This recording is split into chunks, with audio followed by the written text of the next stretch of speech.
All right, welcome to my next guest on Johnny D Meets the Stars. This gentleman right here that we have today, basically you've got your history of basketball. Michael Jordan, the greatest in basketball. Then you've got the history of football or soccer, Pele in that category. And then you have this gentleman, the greatest in the history of racing, Mario Andretti. Mario, it is great to have you on my program here. Thank you, John. Thank you. My pleasure. So how are you doing today? Wonderful. Wonderful. Thank you. Well, indeed, again, you are historic when it comes to racing, and your career, basically not just Formula One, from stock car racing, Formula One, I heard you even took some chances at drag racing. So how did you get into the racing field, basically? Well, it's something that I became enamored with the sport, drawn to it when I was still a teenager in Italy, still living in Italy, and my twin brother Aldo and myself just gravitated to the sport. I'll say it.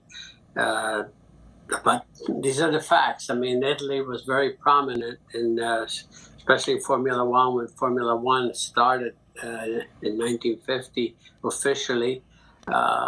Current world champions, the first part of the 50s were Italian.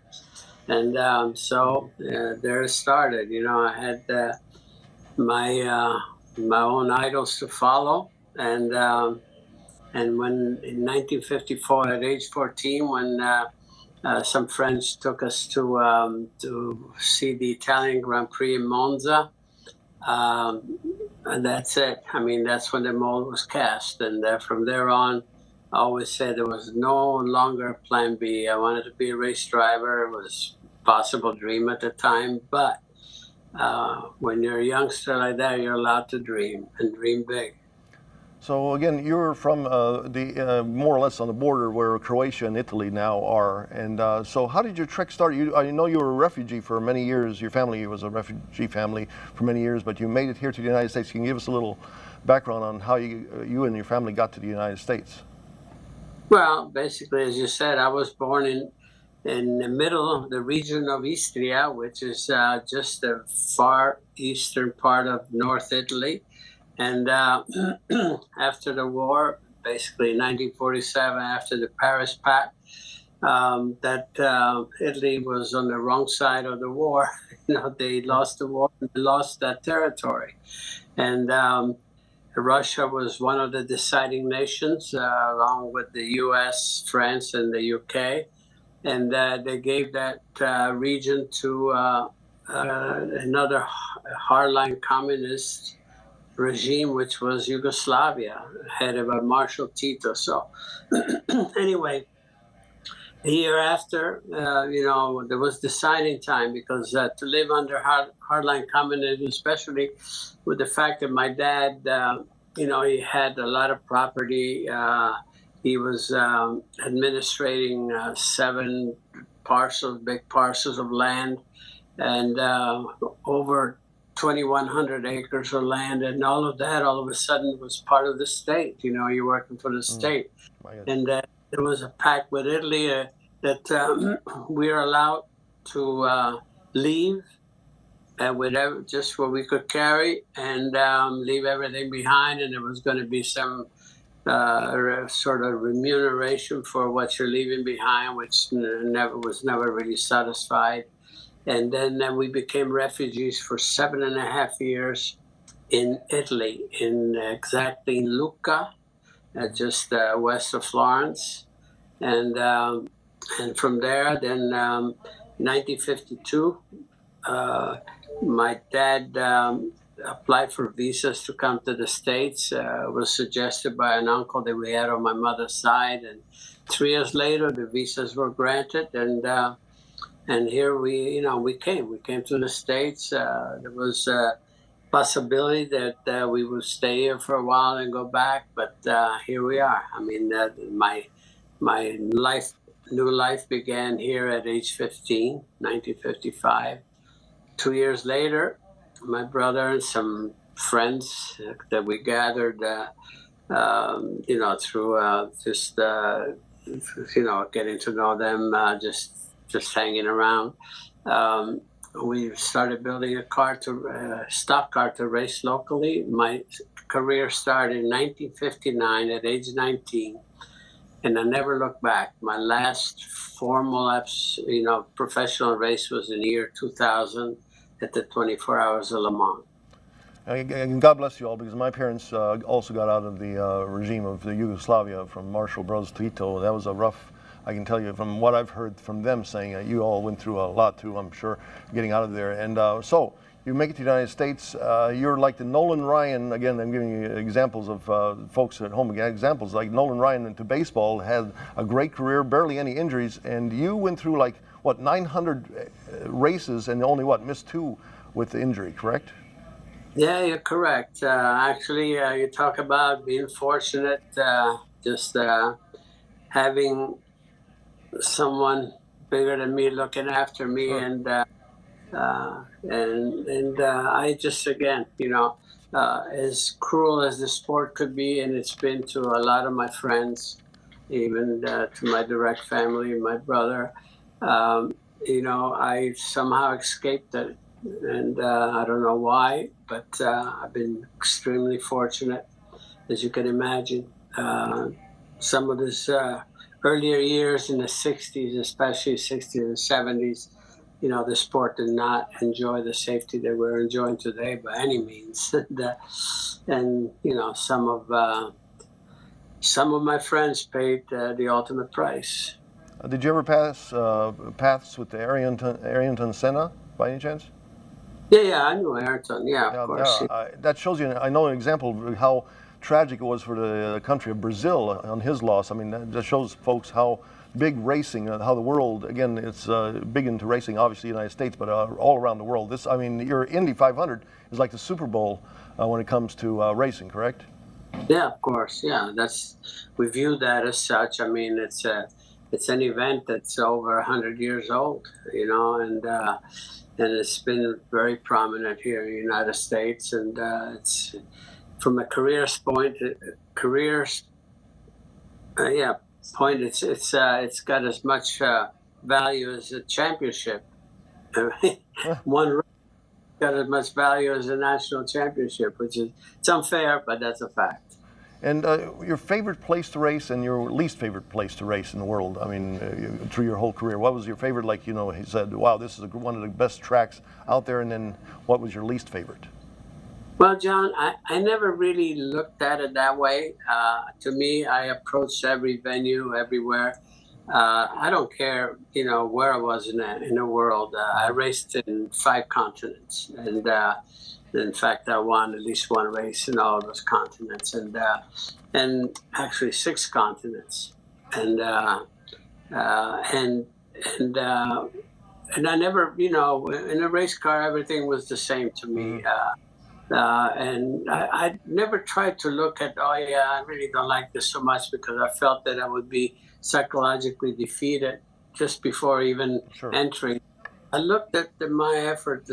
I approached everything exactly as close to the same as I could, with the same mindset, if you will. Sometimes actually I won multi races at some venues, and it's not because that's really I like that the best, not necessarily. It just happened that way. But again, I just avoid to say, I like this place, I don't like that place. I look forward to go everywhere. Cool, cool. And 8 members of the family, I think, altogether have raced at one time or another. And I guess also was it early 70s when 4 of your, well, not 1970s, like in the early 90s, where 4 folks of your family raced it together at the Indy 500, right? Yeah, John. I mean, there's a lot of pride that goes into this from the standpoint that, I always say my brother Aldo and I started this mess. As a family.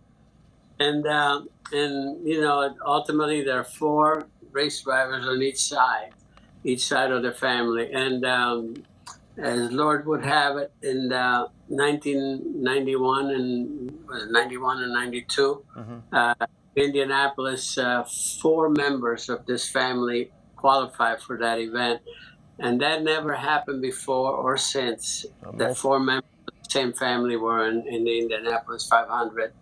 But then there's more. I mean, looking back at the likelihood of myself and the rest of the race drivers of my family would be on the podium together. Well, you know what? It happened. It happened several times, and in fact, in 1993 in Milwaukee, there were three of us, three Andretti's on the podium, which Michael won, my nephew John second, I was third. But Michael and I had been on podium in an IndyCar race for 15 times, and his father and son. So, and first and second, 5 times. My goodness.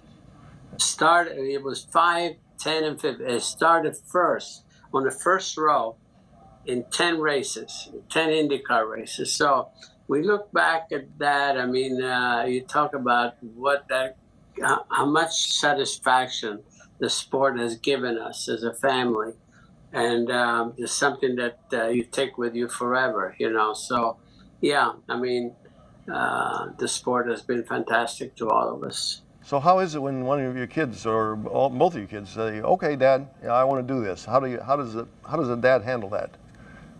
Well, it didn't just happen just overnight. It's something that I had a young family, and the kids were exposed to this. So, what do you know? I mean, at age 9, I figured, you know what? I'm just get a nice go-kart and see what they, if they'll enjoy doing that. And I did that with both my sons. The oldest one was Michael. Put him in there first, and somehow, I set up a course in the parking lot of the local high school, and right away he looked like like a duck to water. He just he looked very, very comfortable doing this, and that's how I started for him. And then I did the same for Jeff, which was 2 years behind him, and the same thing. So then. The only thing as a dad, you're going to say, well, you know what, when it comes down to making some decisions to, embark in something much more professional, then it's a commitment. I try to say, if you want to continue this and pursue it, make sure that's what you want to do for yourself. Don't do it just you think that I would like to see you do it. And as a matter of fact, even from my standpoint and even my wife's standpoint, I figure, this can be dangerous. So, do it only if you really want to do it. I hope that message was clear. Probably not, but at least we did that. My wife Deanne and I just kind of expressed that. And where from? Okay, now you've gone all this career in 1959, starting the career, and now here we are in 2023. Where do you see yourself over the next several years? Do you have some ventures that you're into right now, or? Oh yeah.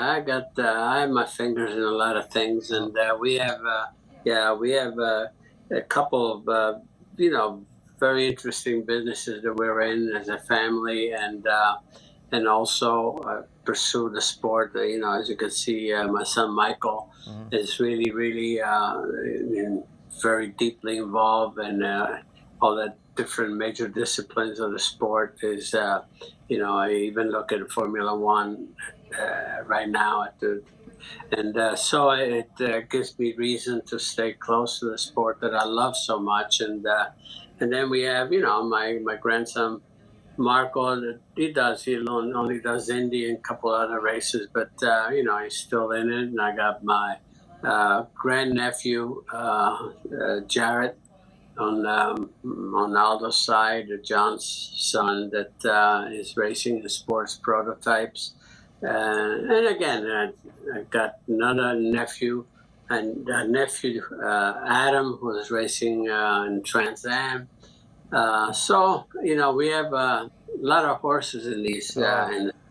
Yeah, the Andretti family looks like, you know, you've been the big family of racing for many decades now. It looks like for many more decades. It looks like your family will be the leaders in this field of racing. I mean, all of racing, basically. It has been a pleasure to have you here on my show here in Johnny D Meets the Stars. And just one quick question: have you ever been to Tupelo? Have you ever or crossed paths with Elvis? No, I'm not. So you'll have to invite me. Yeah, well, Elvis, certainly we can't cross paths with him yet, but certainly one of these days you'll have to come down here to Tupelo, and you're always welcome to come on down. Okay, so thanks for being on our show here today. My pleasure. Thanks for having me, John. Take care.